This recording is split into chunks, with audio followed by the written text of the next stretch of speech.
To display the news from Bloomberg, go to the Apps tab and create a new app. Select Bloomberg. Give the app a name and a description if needed. Then select the type of news stories you want to display.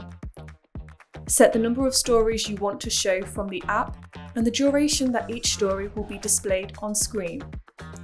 Set the refresh rate, which is how often the news app will refresh and update. Then personalize the style settings to your liking. You can set the default duration for how long the app will appear in a playlist here.